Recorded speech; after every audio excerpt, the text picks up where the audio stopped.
பிதா குமார பரிசுத்தாவியருக்கு மாட்சிமை உண்டாகட்டும். நாம் கர்த்தரை தொழுது கொள்வோம்.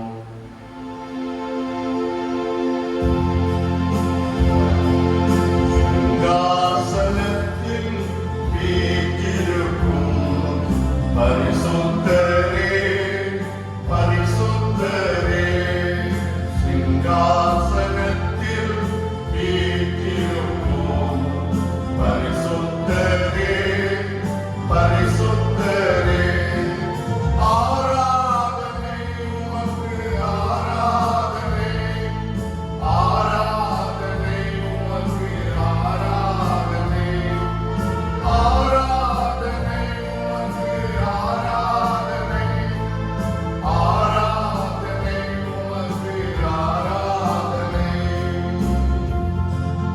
வழியும் சத்தியமும் ஜீவனுமாய் இருப்பவரே, இரட்சகரே. வழியும் சத்தியமும் ஜீவனுமாய் இருப்பவரே, இரட்சகரே. ஆராதனை உமக்கு, ஆராதனை, ஆராதனை உமக்கு, ஆராதனை, ஆராதனை உமக்கு, ஆராதனை, ஆராதனை உமக்கு, ஆராதனை. துணையாளரே, தேற்றரே, சத்திய ஆவியானவரே, துணையாளரே, தேற்றரே, சத்திய ஆவியானவரே. ஆராதனை உமக்கு, ஆராதனை, ஆராதனை உமக்கு, ஆராதனை, ஆராதனை உமக்கு, ஆராதனை, ஆராதனை உமக்கு, ஆராதனை. பூமியின் குடிகளே, எல்லாரும் கர்த்தரை கம்பீரமாய் பாடுங்கள். மகிழ்ச்சியோடே கர்த்தருக்கு ஆராதனை செய்து ஆனந்த சத்தத்தோடே அவர் சந்நிதி முன் வாருங்கள். தேவன் ஆவியாயிருக்கிறார். அவரை தொழுது கொள்கிறவர்கள் ஆவியோடும் உண்மையோடும் அவரை தொழுது கொள்ள வேண்டும். பரிசுத்த அலங்காரத்துடனே கர்த்தரை தொழுது கொள்ளுங்கள். பூலோகத்தாரே, நீங்கள் யாவரும் அவருக்கு முன்பாக நடுங்குங்கள். நம்மை உண்டாக்கின கர்த்தருக்கு முன்பாக நாம் பணிந்து குனிந்து முழங்காற்படியிட கடவோம். வாருங்கள், ஜெபம் செய்வோம்.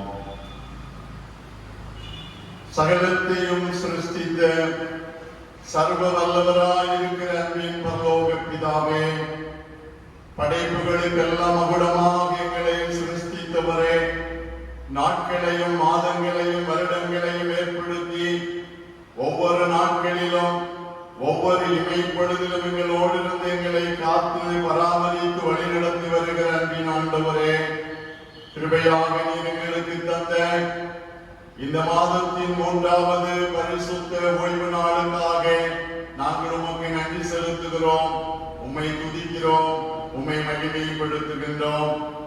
ஓய்வு நாளுக்கும் ஆண்டவராயிருக்கிற எங்கள் அன்பின் இயேசுவே, இந்த பரிசுத்தமான ஓய்வு நாளை நாங்கள் பரிசுத்தமாய் ஆசரித்து ஆண்டவரை ஆராதித்து மகிமைப்படுத்தும்படியாய் நீர் எங்களுக்கு அருள் செய்கிறதற்காக உம்மை துதிக்கிறோம், உம்மை ஸ்தோத்திரிக்கிறோம், உம்மை மகிமைப்படுத்துகின்றோம்.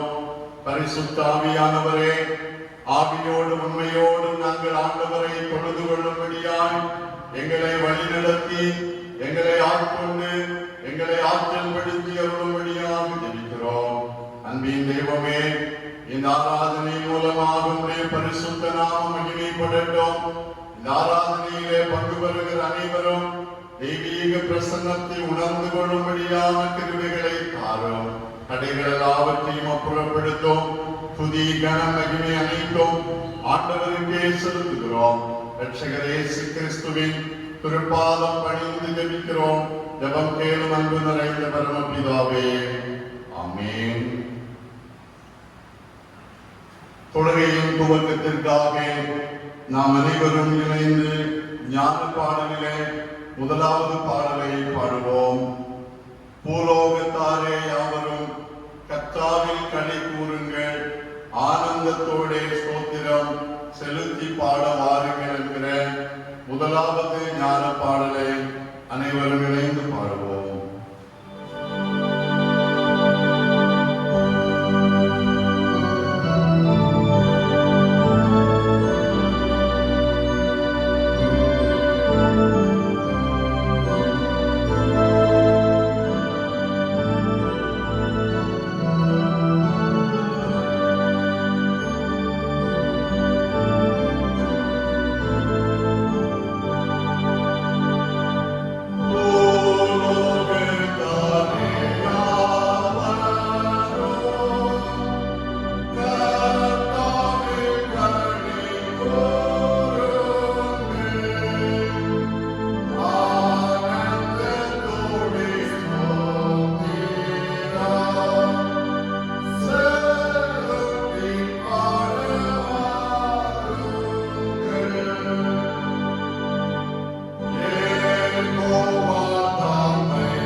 சங்கீதம் 148 நாம் இணைந்து வாசிப்போம். பக்கம் 762.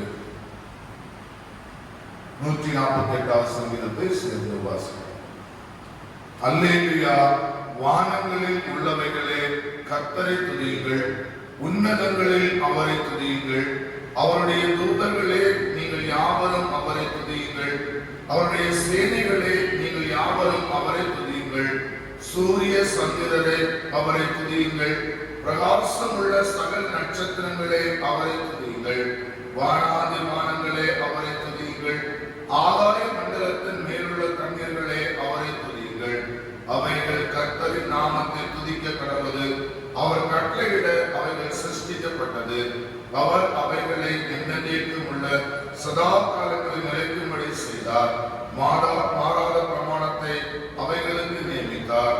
பூமியில் உள்ளவர்களே கர்த்தரை துதியுங்கள், மகா மச்சங்களே, சகல ஆழங்களே, அக்கினியே, கல்மழையே, உறைந்த மழையே, மூடு பனியே, அவர் சொற்படி செய்யும் பெருங்காற்றே, மலைகளே, சகல மேடுகளே, கனிமரங்களே, சகல கேதுருக்களே, காட்டு மிருகங்களே, சகல நாட்டு மிருகங்களே, ஊரும் பிராணிகளே, இறகுள்ள பறவைகளே, பூமியின் ராஜாக்களே, சகல ஜனங்களே, பிரபுக்களே, பூமியில் உள்ள சகல நியாயாதிபதிகளே, வாலிபரே, கன்னிகைகளே, முதிர் வயதுள்ளவர்களே, பிள்ளைகளே, கர்த்தரை துதியுங்கள். அவர்கள் கர்த்தரின் நாமத்தை துதிக்க கடவர்கள். அவருடைய நாமம் மாத்திரம் இருந்தது, அவருடைய மகிமை பூமிக்கும் வானத்திற்கும் மேலானது. அவர் தம்முடைய பரிசுத்தவான்கள் யாவருக்கும் தம்மை சேர்ந்த ஜனமாகிய இஸ்ரவேல் புத்திரருக்கும் கொண்டாட்டமாக தம்முடைய ஜனத்திற்கு ஒரு கொம்பை உயர்த்தினார். அல்லேலூயா.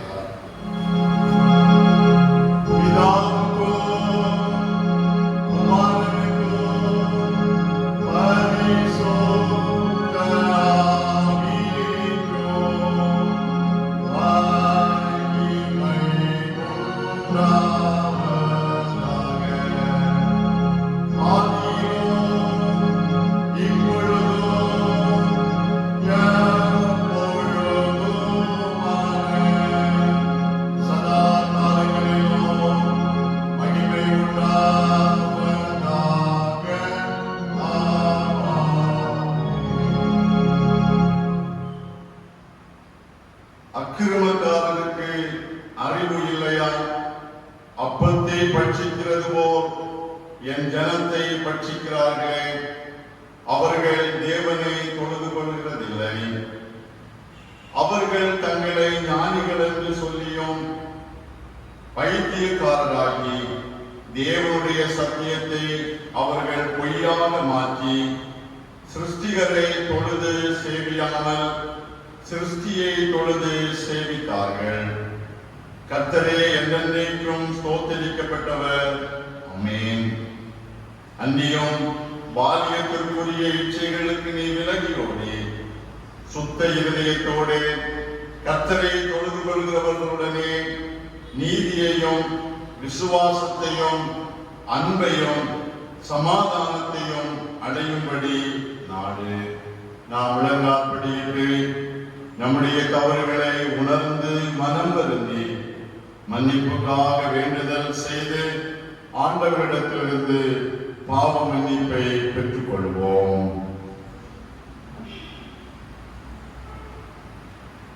பிரியமானவர்களே, ஆண்டவர் கிருபையாக நமக்கு தந்த இந்த பரிசுத்த ஓய்வு நாளிலே பரிசுத்தராகி ஆண்டவரை ஆராதனை செய்கிற நம்மை நாமே ஆராய்ந்து பார்ப்போம்.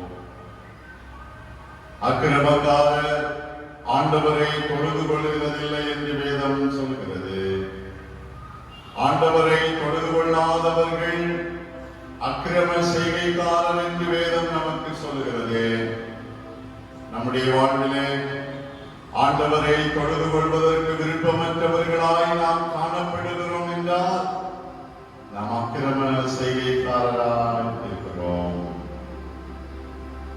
ஆண்டவரை தொழுது கொள்கிற பொழுது அவர் நம்மை சிருஷ்டித்தவர். நம்மை சிருஷ்டித்தவராயிருக்கிற ஆண்டவரை தொழுது கொள்ள வேண்டும். ஆண்டவருடைய சிருஷ்டியை, ஆண்டவரால் படைக்கப்பட்ட பொருட்களை தொழுது கொள்வது ஆண்டவருக்கு அருவருப்பானது, ஆண்டவர் விரும்பாதது, ஆண்டவருக்கு கோபமூட்டுகிற செயல் என்பதை உணர்ந்து கொள்வோம். நாம் யாரை தொழுது கொள்கிறோம், நாம் எப்படி தொழுது கொள்கிறோம் என்பதை ஒரு வினம் ஆராய்ந்து பார்ப்போம். நம்மை சிருஷ்டித்தவராயிருக்கிற ஆண்டவரை தொழுது கொள்கிறவர்களாயிருக்கிறோமா?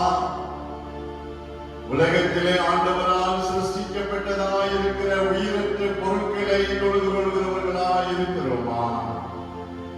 ஆராய்ந்து பார்ப்போம்.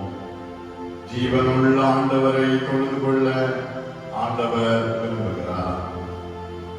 ஆண்டவரை தொழுது கொள்கிற நாம் எப்படிப்பட்டவர்களாய் இருக்க வேண்டும்? உலகத்தின் இச்சைகளை விட்டு ஓடுகிறவர்களாய் இருக்க வேண்டும்.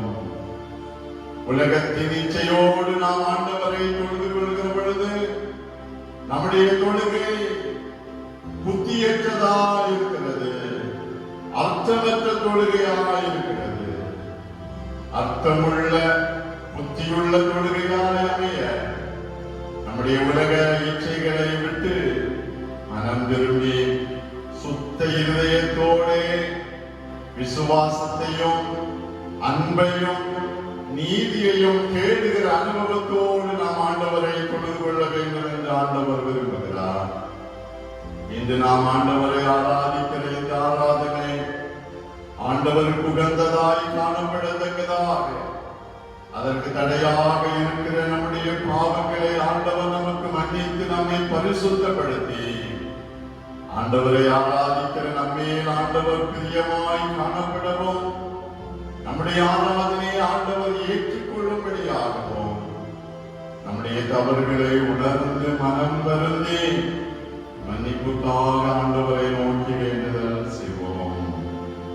சுத்தம் விரும்பும் சுத்த ஜோதியே, விரும்பா அசுத்தம் யாவும் நீக்குமே.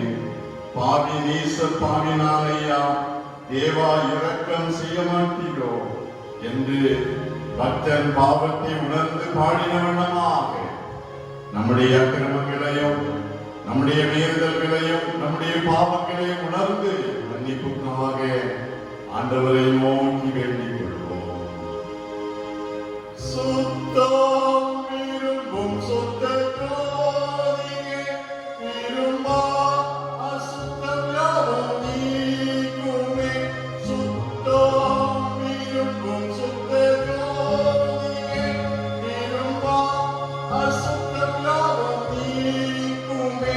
பாவி நீச பாவினாலையா தேவா இரக்கம் செய்ய மாட்டீரோ. பாவி நீச பாவினாலையா தேவா இரக்கம் செய்ய மாட்டீரோ. பரிசுத்த கூட்டம் நடுவில் ஜோதி தீட்டும் சுத்த ஜோதியே, ஆரோக்கியே யோவேளையில் ஆடியமைத்தம் பாடியோ. ஆரோக்கியே யோவேளையில் ஆடியமைத்தம் பாடியோ. சர்வ வல்லமையும் மிகுந்த இரக்கமுள்ள ஆண்டவர் உண்மையாகவே மனம் வருந்தி தங்கள் தவறுகளை தப்பிதங்களை அறிக்கை செய்திருக்கிற நம்ம எல்லாருடைய தவறுகளையும் நமக்கு மன்னித்து நம்மை பரிசுத்தப்படுத்தி நம்மை அவருடைய பிள்ளைகளாக ஏற்றுக்கொண்டு நம்மை நித்திய ஜீவ கரையிலே சேர்ப்பாராக. ஆமென். பாவ மன்னிப்பின் நிச்சயத்தை பெற்றுக் கொண்டவர்களாகிய நாம் ஆண்டவரை தொழுது கொள்கிறேன். இந்த பரிசுத்தமான ஆராதனை வேளையிலே நம் ஆண்டவருக்கு நன்றி செலுத்துவோமா? ஆராதனை வழியாக நாம் ஆண்டவரை கனப்படுத்த வேண்டும் என்று ஆண்டவர் விரும்புகிறார். நாம் எப்படி ஆண்டவரை கனப்படுத்த முடியும்? ஸ்தோத்திர பலியிடுகிறவன் என்னை கனப்படுத்துகிறான் என்று ஆண்டவர் வேதத்தினூடாக நமக்கு கற்றுக் கொடுத்திருக்கிறாரே. நாம் எவ்வளவாக ஆண்டவரை ஸ்தோத்தரிக்கிறோமோ அவ்வளவாக நாம் ஆண்டவரை கனப்படுத்துகிறோம். நாம் ஆண்டவரை ஸ்தோத்தரிப்பதற்கு தவறில் போகிற பொழுது நம் ஆண்டவரை கனவீனப்படுத்துகிறோம். இந்த ஆராதனை வேளையிலே ஆராதனைக்கு பாத்திரராக இருக்கிற ஆண்டவரை கனப்படுத்தும்படியாக ஆண்டவர் நமக்கு செய்த எல்லா நன்மைகளையும் எண்ணி பார்த்து ஆண்டவரை ஸ்தோத்தரிப்போமா? கடந்த கால வாழ்க்கையிலே நம்முடைய தனிப்பட்ட வாழ்விலே ஜீவன் சுகம் பலம் தந்து நம்மை காத்து கொண்ட ஆண்டவருக்கு நன்றி செலுத்துவோம். நம்முடைய குடும்ப வாழ்விலே நம்மோடு இருந்து நம்முடைய தேவைகளை சந்தித்து குடும்ப வாழ்விற்குரிய நன்மைகளை தந்து நம்மை ஆசீர்வதித்த ஆண்டவருக்கு நன்றி செலுத்துவோமா? திருச்சபையாக ஆண்டவரை ஒன்றாய் இணைந்து ஆராதிக்க இயலாத நிலையிலும் ஆண்டவரை வீடுகளிலே அமர்ந்து நாம் துதித்து மகிமைப்படுத்த ஆண்டவரை ஆராதிக்க ஆண்டவருடைய ஆலயத்தின் காரியங்களிலே வாஞ்சியோடு காணப்பட நமக்கு உதவி செய்து இவ்வளவாய் நம்மை பாதுகாத்திருக்கிறாரே. இதை எண்ணி ஆண்டவருக்கு நன்றி செலுத்துவோமா? உலகத்தில நிகழ்ந்து கொண்டிருக்கிற காரியங்கள், கொரோனா வைரஸின் தாக்கம் கோடிக்கணக்கான மக்களை பாதிக்கிற பொழுது வெட்டுக்கிளிகளினால் பல்வேறு விதமான உபத்திரவங்கள் வந்து கொண்டிருக்கிற சூழ்நிலையில நிலநடுக்கம், பூமி அதிர்ச்சி போன்றதான இயற்கையின் சீற்றங்கள் ஏற்பட்டுக் கொண்டிருக்கிற சூழ்நிலையில நாடுகளுக்கு இடையில யுத்தத்தின் செய்திகள், யுத்தத்தின் காரியங்கள் நடைபெறுமோ என்று சொல்லுகிற அச்சத்தின் மத்தியில ஆண்டவரின் கரம் இவ்வளவாய் நம்மை பாதுகாத்து சமாதானத்தின் பாதையிலே நம்மை நடந்து வருகிற அன்பை எண்ணி ஆண்டவருக்கு நன்றி செலுத்துவோமா? எல்லாவற்றிற்கும் மேலாக ஆண்டவரை ஆராதிக்கிற நாம் பரிசுத்தம் உள்ளவர்களாய் இருக்க வேண்டும். பரிசுத்தம் இல்லாமல் ஆண்டவரை தரிசிக்க முடியாது. ஆண்டவர் நம்முடைய பாவங்களை நமக்கு மன்னித்து ஆண்டவரை தரிசிக்கும்படியான கிருபைகளை தந்து நம்மை பரிசுத்தப்படுத்தி இருக்கிறாரே. இதை எண்ணி ஆண்டவருக்கு நன்றி செலுத்துவோம். எத்தனை எத்தனை நன்மைகளை ஆண்டவர் நம்முடைய வாழ்விலே செய்திருக்கிறார். எத்தனை நன்மைகள் எனக்கு செய்தி, எப்படி நன்றி சொல்லுவது? பலவீனன் என்று தள்ளிவிடாமல் பலத்தால் இடைகட்டினீரே, நன்றி ஆண்டவரே என்று சொல்லி பக்தனோடு இணைந்து ஆண்டவர் நமக்கு செய்த எல்லா நன்மைகளுக்காக ஆண்டவருக்கு நன்றி செலுத்துவோம். எத்தனை நன்மைகள் எனக்கு செய்தி, எப்படி நன்றி சொல்வேன்? நான் எப்படி நன்றி சொல்வேன்? எத்தனை நன்மைகள் எனக்கு செய்தி, எப்படி நன்றி சொல்வேன்? நான் எப்படி நன்றி சொல்வேன்? நன்றி ராஜா, நன்றி ராஜா, நன்றி ராஜா, நன்றி ராஜா, நன்றி ராஜா, நன்றி ராஜா, நன்றி ராஜா, நன்றி ராஜா. பலவீனமென்று தள்ளிவிடாமல் பலத்தால் இடைகட்டினீர். பலவீனமென்று தள்ளிவிடாமல் பலத்தால் இடைகட்டினீர். பலத்தால் இடைகட்டினீர். எத்தனை நன்மைகள் எனக்கு செய்தீர், எப்படி நன்றி சொல்வேன்? நான் எப்படி நன்றி சொல்வேன்? எத்தனை நன்மைகள் எனக்கு செய்தீர், எப்படி நன்றி சொல்வேன்? நான் எப்படி நன்றி சொல்வேன்? அருளாள இயேசு நமக்கு கற்றுக் கொடுத்த இறைவேண்டலை அனைவரும் சேர்ந்து எழுதுவோம். பரமண்டலங்களில் இருக்கிற எங்கள் பிதாவே, உம்முடைய நாமம் பரிசுத்தப்படுவதாக, உம்முடைய ராஜ்யம் வருவதாக, உம்முடைய சித்தம் பரமண்டலத்திலே செய்யப்படுகிறது போல பூமியிலே செய்யப்படுவதாக. எங்களுக்கு வேண்டிய ஆகாரத்தை இன்று எங்களுக்கு தாரும். எங்கள் கடனாளிகளுக்கு நாங்கள் மன்னிக்கிறது போல எங்கள் கடன்களை எங்களுக்கு மன்னியும். எங்களை சோதனைக்குள் பிரவேசிக்க பண்ணாமல் தீமையிலிருந்து எங்களை ரட்சித்துக் கொள்ளும். ராஜ்யமும் வல்லமையும் மகிமையும் என்னென்றைக்கும் உடையவைகளே. ஆமென். அமருங்கள். இன்றைய நாளுக்குரிய திருமறை பகுதி யோவான் நற்செய்தி நூல் 4வது அதிகாரம் வசனங்கள் 16 முதல் 26 முடிய. யோவான் 4வது அதிகாரம் வசனங்கள் 16 முதல் 26 முடிய, பக்கம் 128. இயேசு அவளை நோக்கி, நீ போய் உன் புருஷனை இங்கே அழைத்து கொண்டு வா என்றார். அதற்கு அந்த ஸ்திரீ, எனக்கு புருஷன் இல்லை என்றார். இயேசு அவளை நோக்கி, எனக்கு புருஷன் இல்லை என்று நீ சொன்னது சரிதான். எப்படி எனில் 5 புருஷர் உனக்கு இருந்தார்கள்.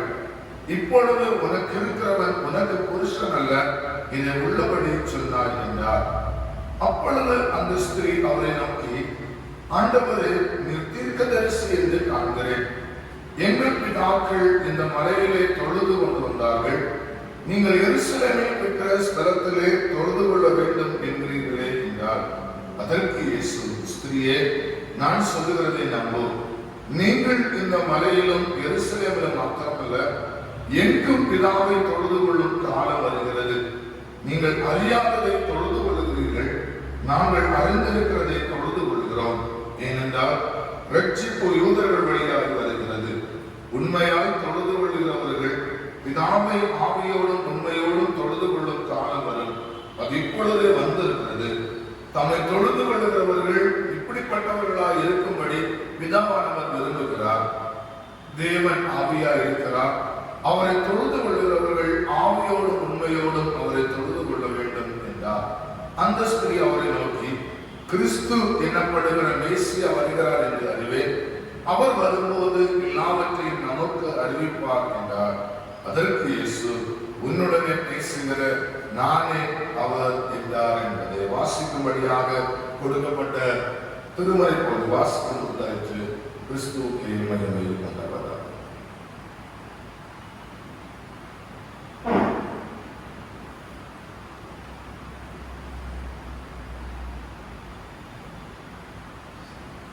கர்த்தருடைய பரிசுத்த நாமத்திற்கு மகிமை உண்டாகட்டும். கிறிஸ்துவுக்குள் அன்பானவர்களே, இந்த மாதத்தின் 3வது பரிசுத்த ஓய்வு நாளை காண செய்த ஆண்டவரை ஸ்தோத்தரிப்போம். இந்த நாளிலும் ஆண்டவரை நாம் ஆராதித்து மகிமைப்படுத்தும்படியால் ஆண்டவர் நமக்கு செய்த கிருபைகளை எண்ணி ஆண்டவரை ஸ்தோத்தரிப்போம். திருச்சபையின் திருப்பணிகளிலே நீங்கள் வாஞ்சையோடு காணப்படுகிறது எண்ணி ஆண்டவரை ஸ்தோத்தரிக்கின்றேன். ஆலயங்கள் திறக்கப்பட, தொடர்ந்து ஆண்டவருடைய நாமம் மகிமைப்பட, நம் ஆலயத்திலே கூடி ஆண்டவரை ஆராதிக்கும்படியாய் ஆண்டவர் நமக்கு இரக்கம் செய்யும்படியாக தொடர்ந்து ஜெபிப்போம். திருச்சபையின் திருப்பணிகள் ஆராதனைகளிலே நீங்கள் அக்கறையோடு காணப்படுகிறது எண்ணி நான் ஆண்டவரை துதிக்கிறேன். அநேக ஆராதனையின் சத்தம் கேட்கிறது, ஆலயத்திற்கு வர இயலவில்லை என்று சொல்லி நீங்கள் எண்ணுகிறீர்கள். ஆலயத்திலே நாம் வந்து ஜெபித்து செல்வதற்கு தடை இல்லை. ஆக நாம் கூட்டமாய் வராதபடி ஆலயத்திலே வந்து ஜெபித்து செல்லலாம். இந்த ஆராதனையை தொடர்ந்து காலையிலே 10 மணி வரையிலும் ஆலயம் திறக்கப்பட்டிருக்கிறது. அந்த நேரத்திலே நீங்கள் ஆலயத்திலே வந்து ஜெபித்து செல்லலாம். பலர் நாங்கள் காணிக்கைகள் படைக்க வேண்டும் என்று சொல்லி நீங்கள் கேட்கிறீர்கள். ஆலயத்திலே நீங்கள் படைக்கிற ஆராதனைகள், காணிக்கைகள் அந்த நாள் ஞாயிற்றுக்கிழமை மாலை பொழுதிலே எண்ணப்படுகிறது. ஆகவே நீங்கள் ஆலயத்திலே காணிக்கை படைக்க வேண்டும் என்று விரும்புபவர்கள் ஆலயத்திலே காணிக்கைகளை படைக்கலாம். கோயில் பிள்ளைகள் அதற்கு பாதுகாவலாக ஆலயத்திலே காணப்படுவார்கள். ஆகவே ஆண்டவருக்கு என்று காணிக்கை படைப்பதிலும் நீங்கள் தடைபடாமல் ஆண்டவரை மகிமைப்படுத்த உங்களை அன்போடு கேட்டுக்கொள்கின்றேன். ஏனென்றால் இந்த நாட்களிலே ஆண்டவர் தம்முடைய ஆசீர்வாதத்தினால் நம்மை நிறைக்கிறார்.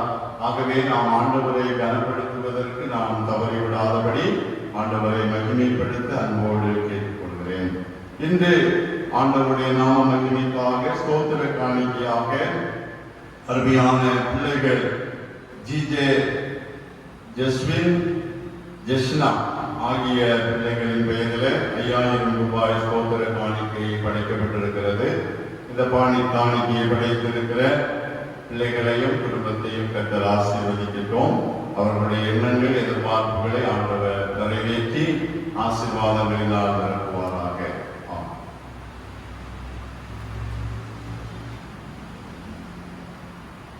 இந்த நாளின் சிந்தனைக்காக தெரிந்து கொள்ளப்பட்ட திருமறையின் பகுதி யோவான் நற்செய்தி நூல் 4ஆம் அதிகாரம் 23வது வசனம்.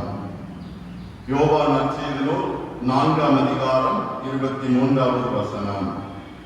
உண்மையாய் தொழுது கொள்கிறவர்கள் பிதாவை ஆவியோடும் உண்மையோடும் தொழுது கொள்ளும் காலம் வரும். அது இப்பொழுதே வந்திருக்கிறது. தம்மை தொழுது கொள்கிறவர்கள் இப்படிப்பட்டவர்களாய் இருக்கும்படி பிதாவானவர் விரும்புகிறார். உண்மையாய் தொழுது கொள்கிறவர்கள். அமர்ந்தவனமாக தலைகளை தாழ்த்தி ஜெபிப்போம். ஆராதனையின் நாயகரும் ஆராதனைக்கு உரியவருமாக இருக்கிற அன்பின் பரலோக பிதாவே, இந்த பரிசுத்தமான ஓய்வு நாளிலே நாங்கள் உம்மை ஆராதிக்கும்படியாய் உம்முடைய திரு சமூகத்திலே அமர்ந்திருக்கிறோம். நாங்கள் ஆராதிக்கிற இந்த ஆராதனை உண்மையாக ஆண்டவரை ஆராதிக்கிற ஆராதனைகளாய் அமையும்படியாய் ஆண்டவர் எங்களுக்கு அருள்தார். உண்மையாக நாங்கள் எப்படி ஆராதிக்க வேண்டும் என்பதை குறித்து நாங்கள் அறிந்து கொள்ள கிருபைத்தார். பேசுகிற நீயே நம்முடைய சிலுவையின் அளவிலே மறைத்துக் கொள். கேட்கிற யாவரோடும் உம்முடைய கிருபையின் பிரசன்னம் நிறைவாய் தங்கி இருக்கட்டும்.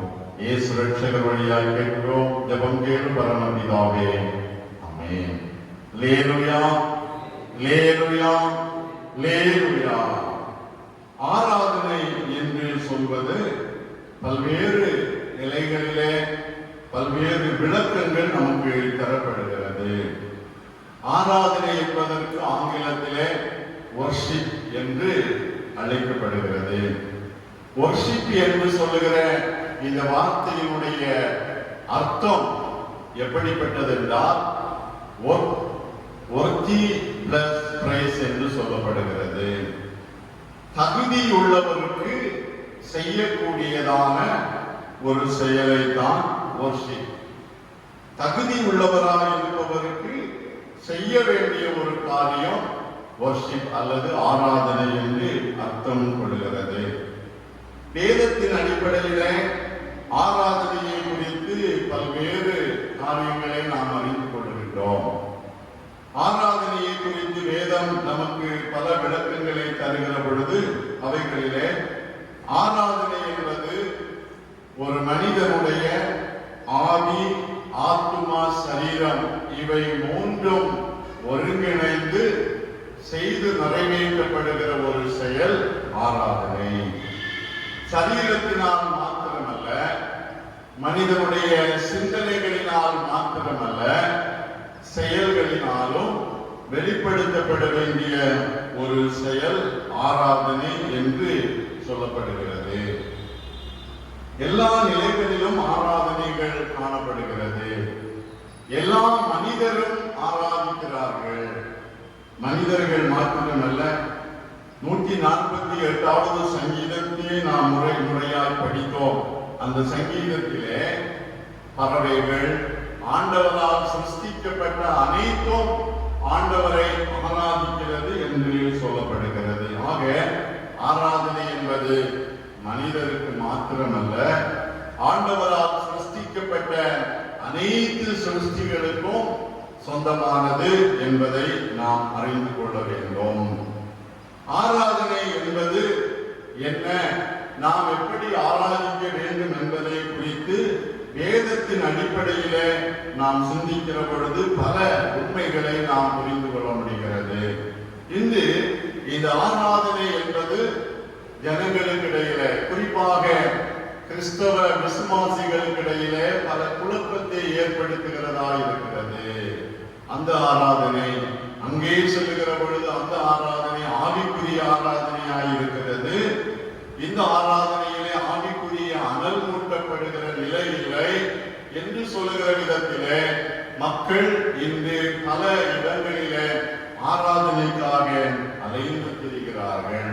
இந்த சூழ்நிலையிலே இயேசுநாதர் ஆராதனையை குறித்து நமக்கு கற்றுத் தருகிறதான உண்மையை நாம் படிக்க கேட்ட யோவான் நற்செய்தி நூலிலே சமாரியா தேசத்து பெண்மணியின் மூலமாக ஆண்டவர் நமக்கு வெளிப்படுத்துகின்ற ஆராதனையை குறித்த உண்மையை சுருக்கமாய் தியானிக்கிற பொழுது அது நமக்கு பிரயோஜனமாய் காணப்படும். ஆராதனை என்று சொல்லுகிறதை நாம் மிக ஆழமாக புரிந்து கொள்ள வேண்டும். முதலாவது, இந்த ஆராதனையை குறித்து நாம் பார்க்கிற பொழுது யோவான் நற்செய்தி நூல் 4ஆம் அதிகாரம் அதனுடைய 8வது வசனத்திலே இப்படி வாசிக்கிறோம். அப்பொழுது சமாரியா நாட்டால் ஆகிய ஒரு ஸ்திரீ தண்ணீர் மொள்ள வந்தாள். இயேசு அவளை நோக்கி தாகத்துக்கு தா என்றார். இயேசு அவளை நோக்கி தாகத்துக்கு தா என்றார். ஆராதனை என்று சொல்வது ஆண்டவரின் தாகம். ஆராதனை என்பது மனிதனுடைய தாகம் அல்ல, ஆண்டவருடைய தாகம். Worship is Lord's thirst சொல்லப்படுகிறது. சமாரிய தேசத்தினுடைய ஒரு பெண்மணி இயேசுநாதரை சந்திக்கிறார். சமாரியரும் இஸ்ரவேலரும் ஒற்றுமையோடு காணப்பட்டவர்கள். இந்த நிலையிலே இவர்களுக்கிடையிலே ஏற்பட்டதான பிரிவினை நிமித்தமாக இரு நிலையிலும் பிரிந்து போனவர்களாய் வாழ்ந்து கொண்டிருந்தார்கள். இவர்களுக்குள்ளே திருமண உறவு நிலை கிடையாது. யூதன் சமாரியன் என்று சொல்லப்படுகிற வேறுபட்ட நிலையிலே வாழ்ந்து கொண்டிருக்கிறார்கள். இப்படிப்பட்ட வாழ்க்கை வாழ்ந்து கொண்டிருந்த மக்கள் மத்தியிலே சமாரிய தேசத்தினுடைய ஒரு பெண்மணியை ஆண்டவர் சந்தித்து அவளிடத்திலே தாகத்துக்கு தா என்று கேட்கிறார். இந்த பெண்மணி தண்ணீர் மொண்டு கொள்ளும்படியாக கிணற்றண்டையிலே வருகிற பொழுது ஆண்டவர் இதை கேட்கிறார்.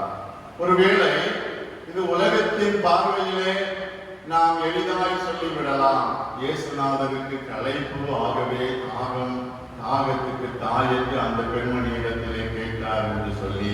இல்லை, ஏனென்றால் மனுக்குலத்தை சிருஷ்டித்த ஆண்டவருக்கு தாகம் ஏற்பட வேண்டிய அவசியம் இல்லை. இயேசுநாதருக்கு இங்கே ஏற்பட்டிருக்கிற தாகம் என்பது தண்ணீரினாலே நீக்கப்பட வேண்டிய தாகம் அல்ல.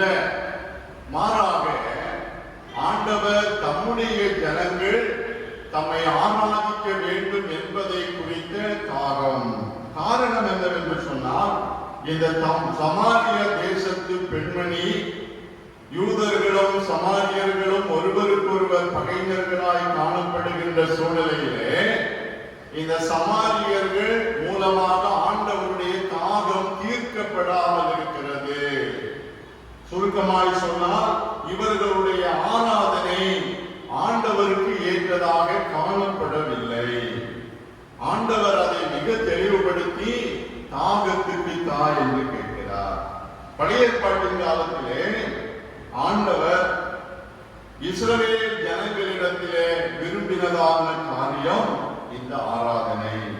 யாத்திரையாகமம் 8ஆம் அதிகாரம் 1வது வசனத்திலே, அப்பொழுது கர்த்தர் மோசேயை நோக்கி, நீ பார்வோனிடத்தில் போய் எனக்கு ஆராதனை செய்ய என் ஜனங்களை அனுப்பிவிடு. Let my people go there, they may serve me. ஆண்டவர் தம்முடைய ஜனங்களிடத்திலே விரும்பின காரியம் இதுதான். சமீபத்திலே ஒரு குடும்பத்தின் தகப்பனார் ஒரு கொடிய வியாதியிலே நெய்யூர் மருத்துவமனையிலே அனுமதிக்கப்பட்டார்கள். மரண படுக்கையிலே காணப்பட்ட அவர்கள் தாகத்தினாலே வேதனைப்பட்டார்கள். ஆனால் அவருக்கு இருக்கிற வியாதியினாலே அவருக்கு தண்ணீர் கொடுக்க கூடாது. இந்த நிர்பந்தமான நிலையிலே அவரை கவனித்துக் கொண்டிருந்த தாய் மிகவும் எப்படியாவது என் கணவர் தாகம் என்று சொல்கிற பொழுது சிறிதளவாயிலும் தண்ணீரை கொடுக்க வேண்டும் என்று முயற்சித்தார்கள். கடைசி வரையிலும் அது இயலாமல் போயிற்று. அவர் மரித்து போனார். அவருடைய மரணத்திற்கு பின்பும் சில நாட்களுக்கு பின்பும் அவர்கள் வேதனைப்பட்டு சொன்ன காரியம் என்ன தெரியுமா? என்னுடைய கணவர் தாகம் என்று சொல்லி என்னுடைய கையை பிடித்து அவருடைய தொண்டை பகுதியிலே வைத்து தாகம் என்று வெளிப்படுத்திய பொழுதிலும் அவருக்கு இருந்த நிலையிலே அவருடைய தாகத்தை தீர்க்க சிறிதளவாகிலும் தண்ணீரை கொடுக்க என்னால் இயலாமல் போயிட்டே என்கிற வேதனை. என்றாலும் மனிதர்கள் மரித்து போவார்கள், ஆனால் அவருடைய தாகத்திற்கு நான் எந்த பதிலும் சொல்ல முடியவில்லையே என்று அவர்களுடைய உள்ளம் உடைக்கப்பட்டு வேதனையை வெளிப்படுத்தினார்கள். அன்பர்களே, ஆராதனை என்பது ஆண்டவரின் தாகம். ஆண்டவர் என் ஜனங்கள் என்னை ஆராதிக்க வேண்டும் என்று சொல்லி ஆண்டவர் விரும்புகிறார். பார்வோனின் அடிமைத்தனத்தில் இருந்த ஜனங்கள் ஆண்டவரை ஆராதிக்கும்படியாக அங்கிருந்து அவர்களை விடுவித்துக் கொண்டு வருகிறார். இந்த ஜனங்களுடைய வாழ்க்கையிலோ ஆண்டவர் விரும்புகிறபடி அவரை ஆராதிக்க தவறி போகிறார்கள். யோசுவாவின் புஸ்தகம் 24:21 யோசுவா ஜனங்களை நோக்கி, நீங்கள் யாரை சேவிப்பீர்கள் என்று கேட்கிறார். கடைசியாக யோசுவா ஆண்டவரை குறித்த காரியங்களை, ஆண்டவர் உங்களுக்கு செய்த நன்மைகளை எண்ணி பாருங்கள் என்று ஒவ்வொன்றையும் அவர்களுக்கு வெளிப்படுத்துகிற பொழுதுதான் இந்த ஜனங்கள் புரிந்து கொள்கிறார்கள். நாங்கள் ஆண்டவரை சேவிக்க, அதாவது ஆண்டவரை ஆராதிக்க தவறிவிட்டோம் என்பதை உணர்ந்து நாங்கள் கர்த்தரையே சேவிப்போம் என்று சொல்லி உறுதியாய் சொல்லுகிறார்கள். நண்பர்களே, இன்று நம்முடைய ஆராதனைகள் எல்லாம் ஆண்டவரின் தாகத்தை தீர்ப்பதாய் காணப்படவில்லை. நம்முடைய ஆராதனைகள் ஆண்டவருக்கு அதிகமான தாகத்தை ஏற்படுத்துவதாய் இருக்கிறது. இயேசுநாதர் சிலுவையிலே தொங்கிக் கொண்டிருக்கிற பொழுது தாகமாயிருக்கிறேன் என்று சொன்னாரே, ஆண்டவருடைய தாகம் இதுதான். என் ஜனங்கள் என்னை ஆராதிக்க வேண்டும். ஆராதனை என்பது ஆண்டவருக்கு மாத்திரம் உரியது. நாம் எப்பொழுது அதை செய்ய தவறிவிடுகிறோமோ அப்பொழுதெல்லாம் ஆண்டவர் தாகப்பட்டவராய் காணப்படுகிறார். சிலுவையிலே தாகமாயிருந்த இயேசுநாதருக்கு கசப்பு காடி கொடுக்கப்பட்டதா? இன்று நம்முடைய ஆராதனைகள் எல்லாம் ஆண்டவருடைய தாகத்திற்கு கசப்பான காடியை கொடுக்கிறது. சமாரிய பெண்மணியிடத்திலே ஆண்டவர் தாகத்துக்கு தாய் என்று கேட்பதற்கு காரணம், இவர்கள் ஆண்டவரை ஆராதித்துக் கொண்டிருந்த விதம் ஆண்டவருக்கு கசப்பை கொடுக்கிறதா இருந்தது. தாகமான இயேசுவுக்கு கசப்பை கொடுப்பதாக இருக்கிறது. நண்பர்களே, சிந்தித்து பாருங்கள். அநேக நேரங்களிலே ஆராதனை என்பது நமக்கு விருப்பமற்றதாக இருக்கிறது. நம்முடைய ஆலயத்திலே எத்தனை ஆராதனைகள், அருணோதய ஆராதனை, ஓய்வு நாட்கள் தோறும் காலையிலும் மாலையிலும் ஆராதனை, புதன்கிழமை தோறும் ஆராதனை, வெள்ளிக்கிழமை தோறும் திருச்சபையார் வீட்டு கூண்டுகை என்கிற ஆராதனை, இன்னும் விசேஷித்த உபவாச கூண்டுகை, இப்படி பல ஆராதனைகளை நாம் சிறப்பிக்கிறோமே. இவைகள் எல்லாம் ஆண்டவருடைய தாகத்தை தீர்க்கின்றவைகள் என்பதை உணர்ந்து கொள்கிறோமா? நாம் ஆண்டவருடைய தாகத்தை தீர்க்க விரும்புகிறோமா? சமீபத்தில் ஒரு திருச்சபையினுடைய வாலிபர் சொன்னார், பாஸ்டர் இப்பொழுதுதான் நிம்மதியா இருக்கிறோம், இல்லைன்னா ஞாயிற்றுக்கிழமை தூங்க விட மாட்டாங்க, ஆலயத்திற்கு போய் என்று சொல்லி பெற்றோர் கட்டாயப்படுத்துவார்கள். இப்பொழுது நிம்மதியாக தூங்குகிறோம். ஆராதனையை குறித்த நம்முடைய சிந்தனை என்ன? ஆண்டவருடைய தாகம் நம்முடைய ஆராதனை மூலமாய் தீர்க்கப்படுகிறது. ஆராதனை என்பது ஆண்டவரின் தாகம். அந்த தாகத்தை நாம் தீர்க்க வேண்டும். இரண்டாவதாக, ஆராதனை என்பது என்ன? யோவான் நற்செய்தி 4ஆம் அதிகாரம் 10வது வசனத்திலே நாம் படிக்கிற பொழுது, இயேசு அவளுக்கு பிரதியுத்தரமாக, நீ தேவனுடைய ஈவையும் தாகத்துக்கு தாய் என்று உன்னிடத்தில் கேட்கிறவர் இன்னார் என்பதையும் அறிந்திருந்தாயானால் நீயே அவரிடத்தில் கேட்டிருப்பாய், அவர் உனக்கு ஜீவ தண்ணீரை கொடுத்திருப்பார். அவர் உனக்கு ஜீவ தண்ணீரை கொடுத்திருப்பார். ஆராதனை என்பது ஜீவ தண்ணீரினால் நிரப்பப்படுகிற அனுபவம். ஆராதனை என்பது ஜீவ தண்ணீரினால் நிரப்பப்படுவது. Worship is getting filled with living water என்று சொல்லப்படுகிறது. தண்ணீர் என்பது உலகத்தின் எல்லாவற்றிற்கும் மிக முக்கியமானது.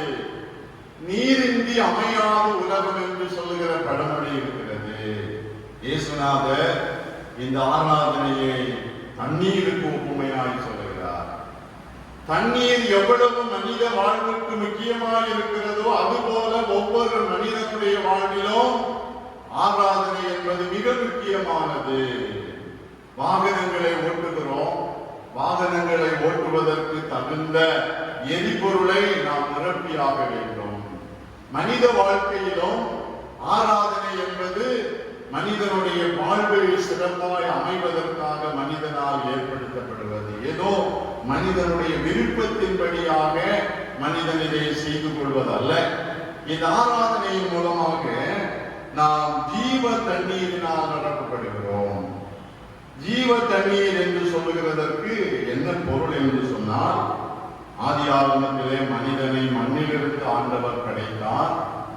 ஜீவ சுவாசத்தை ஊதி ஜீவ ஆத்மாவாக மாற்றினார். பாவத்தின் நிமித்தமாக மனிதனுடைய ஆத்மா செத்து போயிற்று. அப்படி செத்து போன மனிதனுடைய ஆத்மாவுக்கு உயிர் கொடுப்பதற்காக இயேசுநாதர் ஜீவ தண்ணீராக இந்த பூமியிலே வந்தார். மனிதனுடைய ஆத்மா ஒவ்வொரு நாளும் உயிர்ப்பிக்கப்பட வேண்டும். மனிதனுடைய ஆத்மா இந்த பூமியிலே ஒவ்வொரு நாளும் செத்து போகிற நிலையிலே காணப்படுகிறது. ஏனென்று சொன்னால், எப்பொழுதெல்லாம் மனித வாழ்க்கையிலே பாவம் வருகிறதோ அப்பொழுதெல்லாம் ஒருவேளை நம்முடைய சரீரம் காயப்படாமல் இருக்கலாம், நம்முடைய ஆத்துமா சாகிறது, ஆத்துமா காயப்படுகிறது. இப்படி மனிதனுடைய ஆத்துமா பாவத்து நிமித்தமாக அழிந்து போகாதபடிக்கு மனிதனுடைய ஆத்துமாவுக்கு தேவையானது ஜீவ தண்ணீர், ஜீவன் கொடுக்கிற தண்ணீர். அதை பெற்றுக் கொள்வதுதான் இந்த ஆராதனை. இயேசுநாதர் சமாரியா தேசத்து பெண்மணியிடத்திலே சொல்கிறார், தாகத்துக்கு தாய் என்று உன்னிடத்தில் கேட்கிறவர் இன்னார் என்பதை நீ அறிந்தாயானால் நீ அவரிடத்திலே கேட்டெடுப்பாய். ஆராதனை என்பது ஜீவ தண்ணீரினால் நிரப்பப்படுவது. ஏசாயா தீர்க்கதரிசியின் புஸ்தகம் 6ஆம் அதிகாரம் 1 8 முதல் முடிய உள்ள வசனங்களிலே தீர்க்கதரிசி ஆண்டவரை தேவாலயத்திலே தரிசிக்கிற ஒரு செயல் சொல்லப்படுகிறது. தேவாலயம் முழுவதும் வஸ்திர துங்களால் நிரப்பப்படுகிறது. கேருபீன்களின் மத்தியில ஆண்டவர் வீற்றிருக்கிற அந்த ஒரு காட்சியை அவர் தரிசிக்கிறார். இந்த தரிசனத்தை பெற்றுக் கொள்கிற மாத்திரத்திலே இந்த தீர்க்கதரிசி என்ன சொல்லுகிறார் தெரியுமா?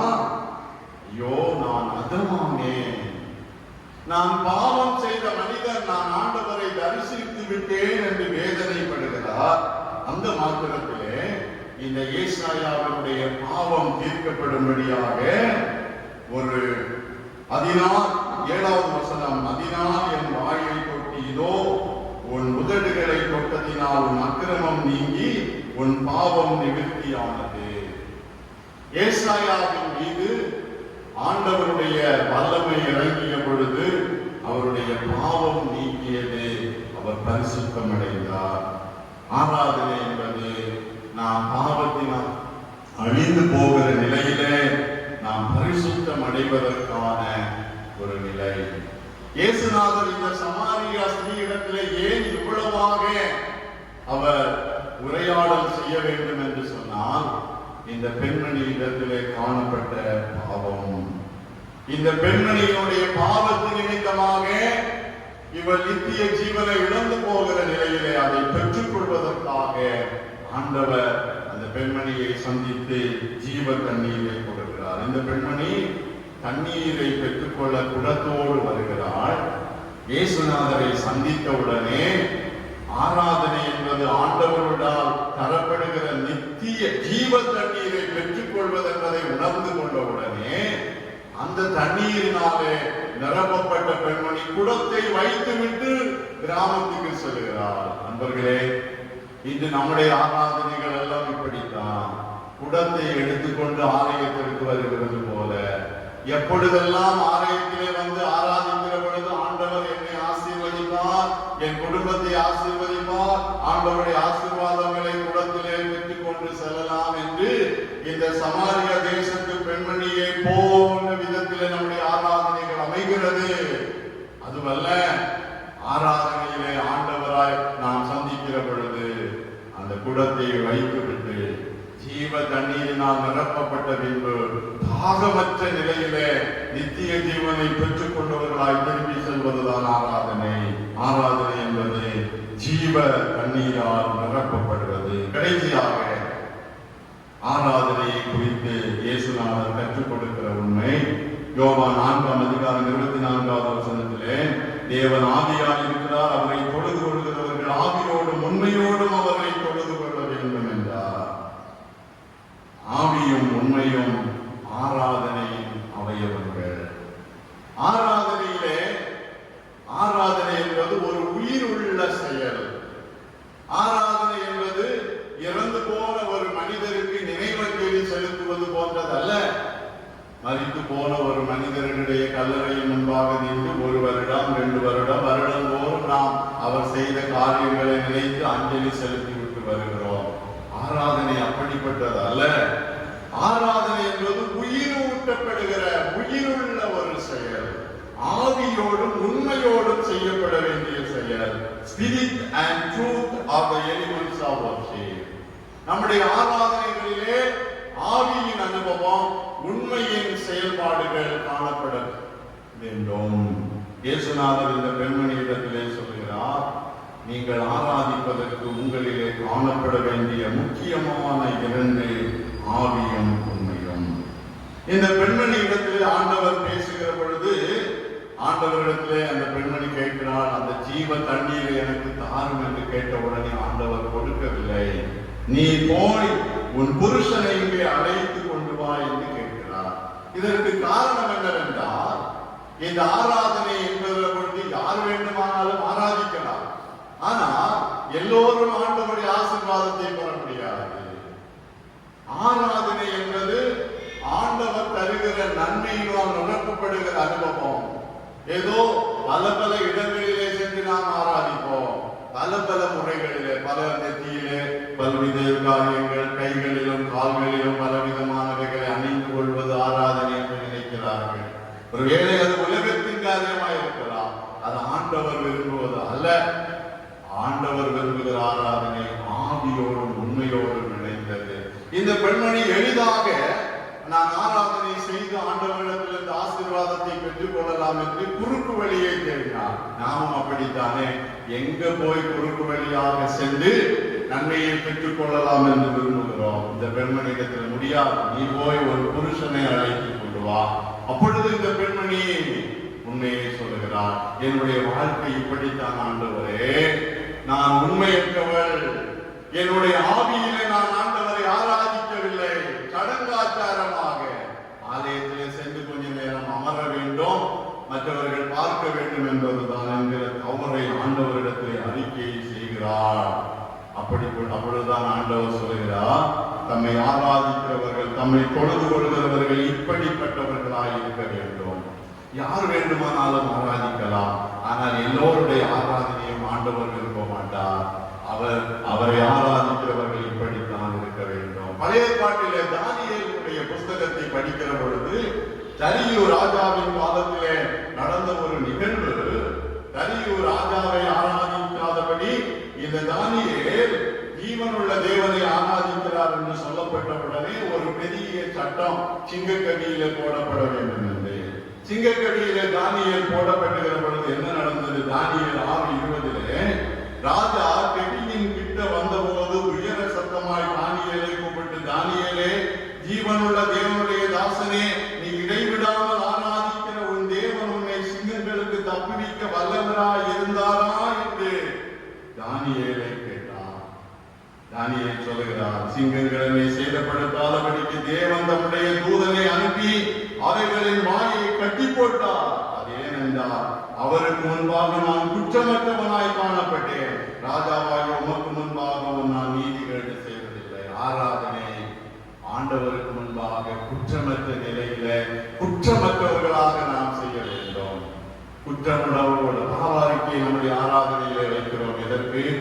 தென்னிந்திய திருச்சபையினுடைய ஆராதனையினுடைய சிறப்புகளை குறித்து பல நேரங்களில் நான் உங்களுக்கு சொல்லி இருக்கிறேன்.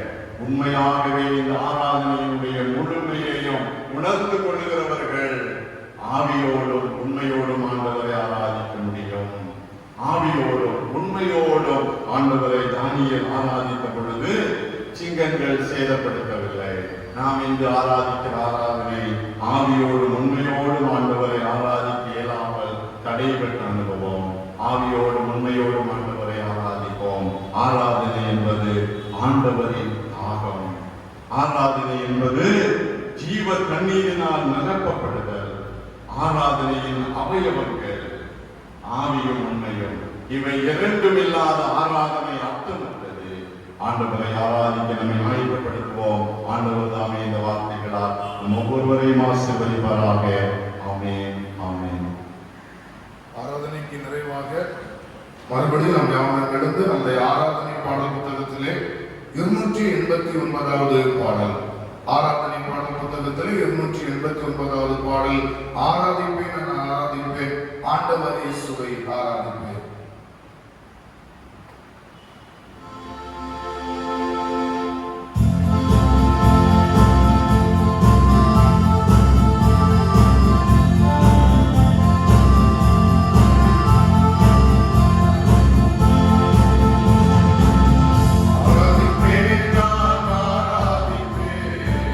ஆண்டவரே சுவை ஆராதிப்பேன்.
விசுவாசிக்கிறேன்.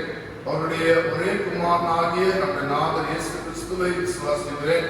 அவர் பரிசுத்த ஆவியினாலே கன்னிமரிடத்தில் உற்பத்தி பிறந்தார்.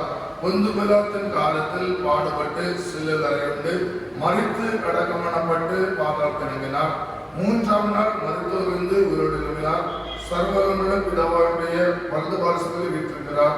அவனிடத்திலிருந்து உயிருள்ளோரையும் மனிதரையும் நியாயம் தீர்க்க வருவார். பரிசுத்த ஆவியை விசுவாசிக்கிறேன்.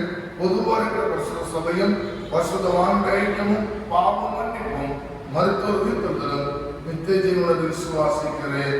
ஆமென். ஜெபிப்போம்.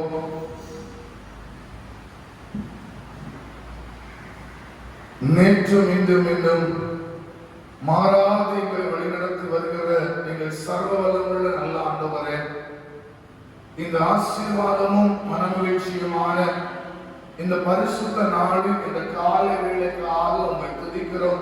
நாங்கள் உம்மை ஸ்தோத்திரிக்கிறோம் அப்பா. இந்த நாளிலே உம்முடைய ஆலயத்திலே நீர் எங்களை ஒன்று கூடி வர செய்து உம்முடைய நாமத்தை மகிமைப்படுத்தவும் உம்முடைய வேத வார்த்தைகளை கேட்கவும் எங்களுக்கு தந்த மேலான தயவை எண்ணி உமக்கு நாங்கள் நன்றி செலுத்துகிறோம் அப்பா. பிதாவை தொழுது கொள்ளுகிறவர்கள் ஆவியோடு உண்மையோடு தொழுது கொள்ள வேண்டும் என்று சொல்லக்கூடிய உம்முடைய வேத சத்தியத்தை இந்த நாளிலே நீர் எங்களுக்கு உணர்த்தி தந்திருக்கிறீரப்பா. உம்முடைய தொழுது கொள்ளுகிற நாங்கள் ஆவியோடு உண்மையோடு உம்முடைய தாகத்தை தீர்க்கிறவர்களாகவும் உம்முடைய ஜீவ தண்ணீரை பெற்றுக் கொண்டவர்களாகவும் நாங்கள் ஆராதிக்க வேண்டும் என்று சொல்லி அருமையான போதகர் வாயிலாக வேத வசனங்கள் அடிப்படையிலே எங்களுக்கு கற்றுத் தந்திருக்கின்றீர். அதற்காக நன்றி செலுத்துகிறோம் அப்பா. ஆண்டவரே, நீர் சொல்லி இருக்கின்றீர், நீங்கள் உதடுகளினால் என்னை மகிமைப்படுத்துகிறீர்கள், ஆனால் உள்ளத்திலோ எனக்கு பிரியமில்லாதவைகளை செய்கிறீர்கள் என்று சொல்லி உங்களுடைய வேத வசனத்தின் வாயிலாக எங்களுக்கு பல நேரங்களில் உணர்த்துகின்றீரப்பா. நாங்கள் உண்மையோடும் ஆவியோடும் ஆராதனை செய்து அதனாலே உம்முடைய நாமத்தை என்றைக்கும் மகிமைப்படுத்துகிறவர்களாக நாங்கள் வாழ கர்த்தர் எங்களை தகுதிப்படுத்தும்படியாக ஜெபிக்கின்றோம். இந்த கால வேளையிலே உம்முடைய சமூகத்திலே வாஞ்சியோடு வந்திருக்கின்ற அத்தனை பேரையும் கர்த்தர் ஆசீர்வதியும். இன்னும் காணொலி காட்சி வாயிலாக ஒளிபரப்பு வாயிலாக கேட்கிற ஒவ்வொரு மக்களையும் கர்த்தர் ஆசீர்வதிக்கும்படியாக ஜெபிக்கிறோம். இந்த சகாயநகர் திருச்சபை மக்கள், இந்த சகாயநகர் கிராம மக்கள் ஒவ்வொரு மேலும் உம்முடைய அருள்மாறி பொழியட்டும் அப்பா. ஒவ்வொருடைய கையின் பிரயாசங்கள் அனைத்தையும் நீர் வாய்க்க பண்ணுவதாக, ஒவ்வொருடைய உழைப்புக்கு ஏற்ற பலனை கர்த்தர் பறந்து வந்து தருவீராக. அது மாத்திரமல்ல, இந்த நாட்களிலே இந்த லாக்டவுன் நிமித்தம் பலர் பல விதத்திலே கலங்கிக் கொண்டிருக்கிறார் அப்பா. ஆண்டவர் ஒவ்வொருவருடைய உள்ளத்தின் வேதனைகளை அறிந்திருக்கிறேன், ஒவ்வொருவருடைய படுகின்ற கஷ்டங்களை அறிந்திருக்கிறேன். ஒவ்வொருடைய வாழ்விலும் கர்த்தர் நன்மைகளை கட்டளிடும்படியாக ஜெபிக்கிறோம். யார் யாரெல்லாம் வருமானமின்றி தவிக்கிறார்களோ, யார் யாரெல்லாம் குடும்ப வாழ்விலே பலவிதமான வேதனைகளை அடைகிறார்களோ, கர்த்தர் அவர்களுடைய கூக்குரலை கேட்டு அவர்களுடைய இடுக்கண் எல்லாவற்றிலிருந்தும் நீங்களாக்கி விடுவிக்கும்படியாக ஜெபிக்கிறோம். ஒவ்வொருடைய வாழ்வதற்கும் தேவையான நன்மைகளை தாருங்க சுவாமி. பிசினஸ் செய்கிறவர்களை ஆசீர்வதிங்கப்பா. விவசாயம் செய்கிறவர்களுக்கு அதற்கேற்ற பலனை தாருங்க. இன்னும் பலவிதமான தொழில் செய்கிறவருடைய வாழ்விலே கர்த்தர் நன்மைகளை ஊற்றும்படியாக ஜெபிக்கிறோம். தொழிலிலே நல்ல உயர்வு வரட்டும் சுவாமி. இன்னும் கட்டட பணியாற்றுகிற ஒவ்வொரு மக்களுக்கும் அதற்கேற்ற வருமானம் வரட்டும் அப்பா. இன்னும் பலவிதமான நன்மைகளை எதிர்பார்க்கிறவர்களுக்கு கர்த்தர் அதற்கேற்ற பலனை தந்து இன்னும் அவர்களை உயர்த்த வேண்டும் என்று நாங்கள் செலுத்துகிறோம். ஆண்டவரே, பொருளாதாரத்திலே எந்த விதத்திலும் ஒவ்வொருவரும் ஆண்டவரே வேதனை அடையாதபடி அன்றென்றுள்ள ஆகாரத்தினால் கர்த்தர் திருப்தியாக்கி அன்றென்றுள்ள தேவைகளை சந்தித்து, குறிப்பாக ஆண்டவர் சத்துருவாரம் கொண்டு வருகிற வியாதிகளுக்கோ பலவிதமான நெருக்கங்களுக்கோ ஒப்பு கொடுக்காதபடி எங்கள் ஆண்டவர் ஒவ்வொருவரையும் வேலி அடைக்க வேண்டும் என்று நாங்கள் செபிக்கிறோம். யோபுவே அவன் உடைமைகளை வேலி அடைத்தது போல இந்த ஜனங்களுடைய உடைமைகளையும் இவர்களையும் வேலி அடைத்து ஒவ்வொரு நாளும் உம்முடைய ஆசீர்வாதத்தினால் நிரப்ப வேண்டும் என்று நாங்கள் செபிக்கிறோம். ஒருவேளை இந்த சபையிலே யார் யாரெல்லாம் பலவீனத்தோடு இருக்கிறார்களோ கர்த்தர் அவர்களை தொடுவீராக. உங்க அற்புதம் இப்பொழுதே அவர் ஒவ்வொருடைய வாழ்க்கையில வெளிப்படட்டும் அப்பா. எங்கள் ஆண்டவருடைய கரம் இப்போதே அவர்களை தொட்டு விடுதலையாக்கும்படியாக நாங்கள் செபிக்கிறோம். பெதஸ்தா குளக்கரையிலே உங்க அற்புதம் நடந்தது, அதே அற்புதம் இன்றைக்கும் இந்த காலை பொழுதிலே ஒவ்வொரு ஜனங்களுக்கும் நடக்கட்டும் என்று நாங்கள் செபிக்கிறோம். இன்னமாக 12ஆம் வகுப்பு தேர்வை எழுதி அதனுடைய வெற்றிக்காய் காத்திருக்கிற பிள்ளைகளையும் கர்த்தர் நோக்கி பாருங்கப்பா. ஆண்டவரே, மதிப்பெண் ஆண்டவர் போடப்பட்டு விட்டாயிற்று. ஆண்டவர் எல்லாரையும் மதிப்பெண் இறந்திருக்குது. ஆண்டவரே, ரிசல்ட் வருகிற போது எல்லாரும் வெற்றி பெற்றவர்களாய் கர்த்தர் அதற்கு ஒவ்வொருவருக்கும் இரக்கம் பாராட்டும்படியாக நாங்கள் செபிக்கிறோம். அதோடு கூட வேலைக்காய் காத்திருக்கிறவர்களுக்கு வேலையை தாரும். இன்னும் கல்லூரி தேர்வுக்காய் ஆயத்தப்படுகிறவர்களையும் கர்த்தர் அதற்காய் ஆயத்தப்படுத்துவதாக. இன்னும் திருமணத்திற்காய் காத்திருக்கிற பிள்ளைகளுக்கும் ஏற்ற வரனை அமைத்து திருமண வாழ்வில் பிரவேசிக்க செய்யும். குழந்தை பாக்கியத்திற்கு எதிர்பார்ப்பவர்களுக்கும் குழந்தை பாக்கியத்தை தானப்பா. இன்னும் வீடு கட்ட வேண்டும் என்று விரும்புகிறவர்களுக்கு ஆண்டவர் எல்லா அனுபவங்களை கற்றுக் கொடுத்து சீக்கிரத்தில் ஒரு வீடை கட்டுவதற்கு திரும்பி செய்யும். இன்னும் பலவிதமான போராட்டங்களில் வாழ்கிறவர்களுக்கு அதிலிருந்து ஒரு விடுதலை தாருங்கப்பா. சத்துருவானவர் பலருடைய தூக்கத்தை கெடுக்கிறான், பலருடைய நிம்மதியை கெடுத்துக் கொண்டிருக்கிறான். அவனுடைய எல்லா விதமான ஆண்டவருடைய எண்ணங்கள் இருந்து அன்பு ஜனங்களை காத்தல்ல வேண்டும் என்று நாங்கள் செபிக்கின்றோம். அன்பு தேவமே, இந்த கொரோனா வைரஸ் என்ற இந்த வைரஸ் நிமித்தம் இன்னைக்கு முழு உலகம் கலங்கி கொண்டிருக்கிறதப்பா. ஆண்டவரே, இந்த நாட்களிலே எங்களுக்கு இரக்கம் செய்ய வேண்டும் என்று செபிக்கிறோம். அதி சீக்கிரத்தில் நீங்கும் இந்த லேசான உபத்திரவம் என்று சொன்ன வார்த்தையின்படி அப்பா, இந்த உபத்திரவத்தை எங்கள் தேசத்தை விட்டு, எங்கள் மாநிலத்தை விட்டு, இந்த உலகத்தை விட்டு அகற்றி போட்டு எங்கள் உலகத்திற்கும் ஆண்டவர் ஒரு சமாதானத்தை, மகிழ்ச்சியும், ஒரு எல்லா விதத்திலும் ஒரு ஆறுதலை கட்டளையிடும்படியாக செபிக்கின்றோம். எங்கள் மாவட்டத்திலும் தமிழ்நாட்டிலும் அநேக மருத்துவமனைகளில் இருக்கிறார்கள். அவர்கள் எல்லாரையும் தொட்டு சுகமாக்குள்ளப்பா. குறிப்பாக சென்னை பட்டணத்திற்காக செபிக்கிறோம். நாளுக்கு நாள் அந்த பட்டணத்திலே இந்த பாதிப்பு பெருகி கொண்டிருக்கிறது. எங்கள் ஆண்டவர் கண்ணோக்கி பாருங்கப்பா. அந்த பட்டணத்தை ஆசீர்வதிங்கப்பா. அந்த பட்டணத்தில் இருக்கிற மக்களை உங்க இரத்த கோட்டைக்குள்ளே மறைத்துக் கொள்ளுங்க சுவாமி. எங்கள் சபையிலிருந்தும் அநேக குடும்பங்கள் இருக்கிறார்கள் சுவாமி. ஒவ்வொரு மேலும் இரத்த பாதுகாப்பு இருக்கட்டும். யாரையும் இந்த ஆண்டவரை தொற்று வியாதி தொடாதபடிக்கு அப்பாவுடைய கரம் ஒவ்வொரு மேலும் வைக்கப்படும்படியாக செல்கின்றோம். இந்த நாளிலும் ஆண்டவரே, நீர் எங்கள் அனைவரையும் இந்த இடத்திலே கூட்டி வர செய்திருக்கிறோம். குறிப்பாக அன்பான போதகருக்காக, அவருடைய குடும்பத்திற்காக செபிக்கிறோம். தங்கள் ஊழியத்திலே பயன்படுத்துவதை தொடர்ந்து இந்த கிருபை அவர்களை அதிகமாய் தாங்கட்டும். இன்னும் ஊழியத்தில் அவர்கள் வல்லமையாய் பயன்படுத்தும். அருமையான சபையினுடைய செயலர், கணக்கர், பொருளாளர், அருமையான கமிட்டி அங்கத்தினர்கள், ஆதீன மாவட்ட உறுப்பினர்கள், சேகர பொறுப்பாளர் அனைவரையும் கர்த்தர் ஆசீர்வதியும். அவர் உலக பிரகாரமாய் செய்கிற காரியங்களில் மேன்மைத்தாலும் அதோடு கூட திருச்சபையில் அவர்கள் செய்கிற காரியங்களிலும் கர்த்தர் நன்மைகள் கட்டிடும்படியாக செபிக்கின்றோம். இன்னுமாக ஆண்டவரே, எங்கள் சபையுடைய அனைத்து கிளைச்சங்க பொறுப்பாளர்கள், அருமையான கோவில் பிள்ளை, அவர்களோடு இணைந்து பணியாற்ற சகோதரர்கள், இன்னும் இந்த வீடியோகிராஃபி எடுக்கிற அருமையான வாலிப சகோதரர்கள், ஒவ்வொருவரையும் கர்த்தர் ஆசீர்வதியும். ஒவ்வொருவரோட கிருபை இருக்கட்டும். அப்பா, சீக்கிரத்திலே இந்த ஆலயம் திறக்கப்பட்டு நாங்கள் ஆராதனை நடத்துவதற்கு கர்த்தர் எங்களுக்கு கிருபை செய்யும். ஆண்டவர் உம்முடைய வல்ல சித்தத்தின்படி எங்களை ஒவ்வொரு நாள் நடத்துகிறாங்க. இந்த வாரத்தையும் இந்த கரத்திலே தருகிறோம். நாங்கள் கையிட்டு செய்கிற எல்லா காரியங்களையும் கர்த்தர் எங்களுக்கு வாய்க்க பண்ணும்.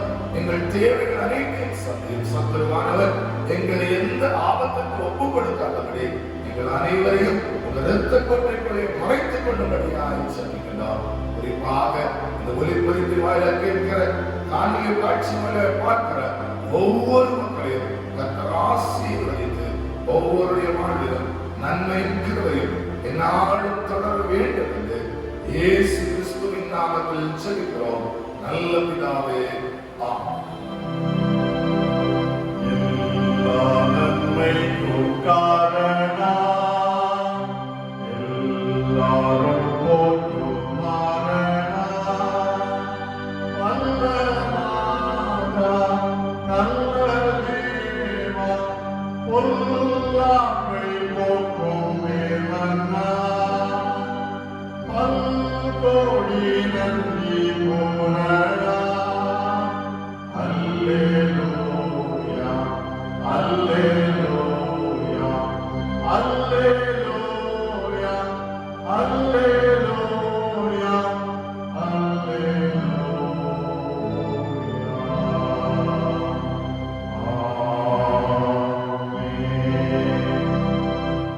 ஸ்தோத்திர பலிகளை எடுத்து படைப்போம். என் ஆத்துமாவே கர்த்தரை ஸ்தோத்திரி, என் முழு உள்ளமே அவருடைய பரிசுத்த நாமத்தை ஸ்தோத்திரி. என் ஆத்துமாவே கர்த்தரை ஸ்தோத்திரி, அவர் செய்த சகல உபகாரங்களை மறவாதே. ஆமென். நம்முடைய ஆண்டவரும் இரட்சகருமாயிருக்கிற இயேசு கிறிஸ்துவின் கிருபையும் பிதாவாகிய கடவுளின் அன்பும் தூயாவியானவரின் திருவுறவும் இன்றும் என்றுமான சதா காலங்களிலும் நம் அனைவரோடும் தங்கியிருப்பதாக.